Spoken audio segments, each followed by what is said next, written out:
Assalamualaikum warahmatullahi wabarakatuh. Perkenalkan, saya Izatul Mawadah dari IAT 5B IAIN Syekh Nurjati, Cirebon. Saya di sini akan menjelaskan sedikit tentang profil dan metodologi dari kitab Riyadhus Shalihin. Kitab Riyadhus Shalihin adalah nama dari salah satu kitab yang ditulis atau disusun oleh Al-Imam Al-Alamah Abu Zakaria Yahya An-Nawawi, atau biasa kita disebut dengan Imam Nawawi. Imam An-Nawawi ini telah menyusun kitab Riyadhus Shalihin dan telah diterjemah juga oleh Salim Al-Bahrisi. Kitab Riyadhus Shalihin adalah kitab karangan dari Imam An-Nawawi.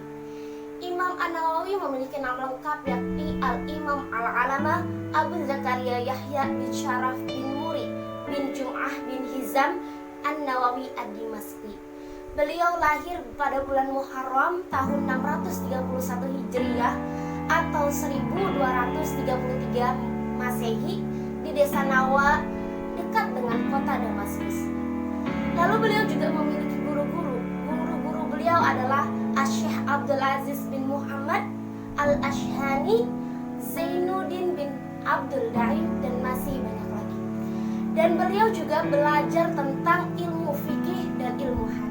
Imam An-Nawawi juga memiliki 3 karakteristik yang menonjol dalam segi intelektualnya. Yang pertama, dalam kegigihan dan keseriusannya dalam menuntut ilmu. Yang kedua, yakni keluasan dalam mencari ilmu dan wawasannya. Yang ketiga adalah produktivitas beliau dalam membuat karya tulis. Yaitu karya tulis beliau ada 8. Yang pertama ada Al-Majmu' Syarah Al-Muhadzab. Yang kedua ada Thalib Minhaj. Yang ketiga ada Tahdzib Al-Asma. Yang keempat adalah Takrib Al-Taisir, yakni berisi tentang pengantar studi hadis. Yang kelima ada Arba'in An-Nawawiyah. Yang keenam ada Syarah Sahih Muslim. Yang ketujuh adalah Matamas Ilahi Hajjah Al-Qari di Sahihil Bukhari. Dan yang terakhir adalah kitab Riyadhus Shalihin, yakni berisi tentang kitab hadis yang mengenai etika, sikap, dan tingkah laku. Sejarah penulisan dalam kitab Riyadhus Shalihin itu belum ditemukan sampai saat ini dalam keakuratannya. Kenapa? Tapi beliau itu mengisyaratkan dalam isi mukadimah di kitab Riyadhus Shalihin. Dalam kitab Riyadhus Shalihin ini beliau mengisyaratkan bahwa orang-orang muslim, orang-orang Islam itu belum paham betul tentang ajaran dari agama Islam.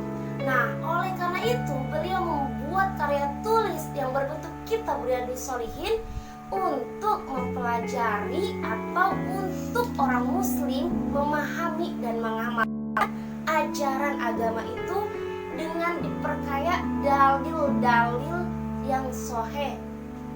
Beliau juga dalam mukadimah itu mengajak untuk mengamalkannya agar umat Islam itu menjadi orang-orang yang soleh, seperti makna atau arti yang terdapat di kitab Riyadhus Shalihin, Taman Orang-orang Soleh.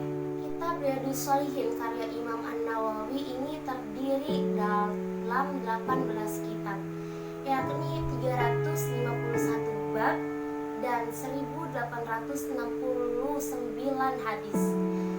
Dalam kitab ini yang pertama membahas tentang Kitabul Mutafariqah atau Abwabul Mutafariqah yang memuat tentang hadis yang berbeda-beda. Yang kedua adalah kitab yang membahas tentang sopan santun. Yang ketiga adalah tata cara makan dan aturannya. Yang keempat, tata cara berpakaian. Yang kelima, tata cara tidur siang dan berbaring.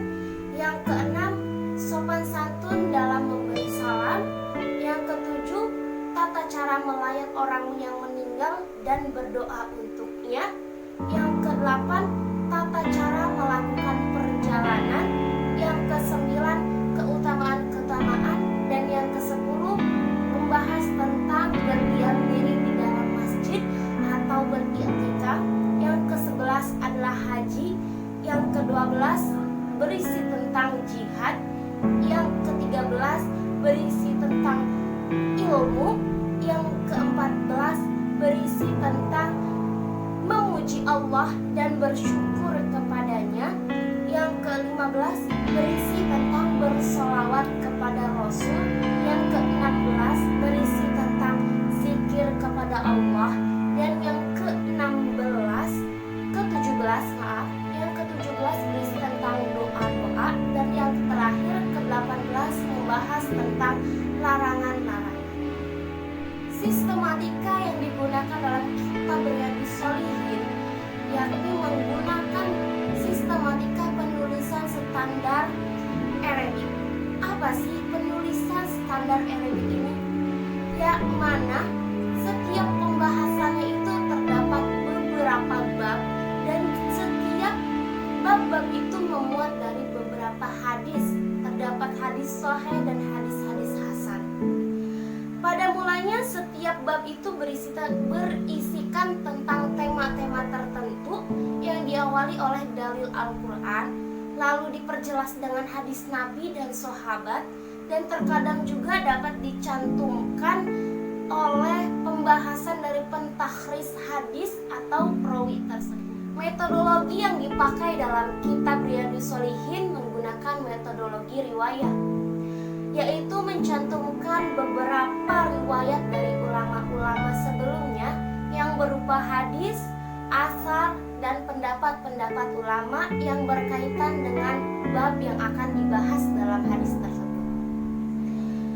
Mungkin cukup sekian yang dapat saya sampaikan mengenai profil dan metodologi dalam kitab Riyadhus Shalihin.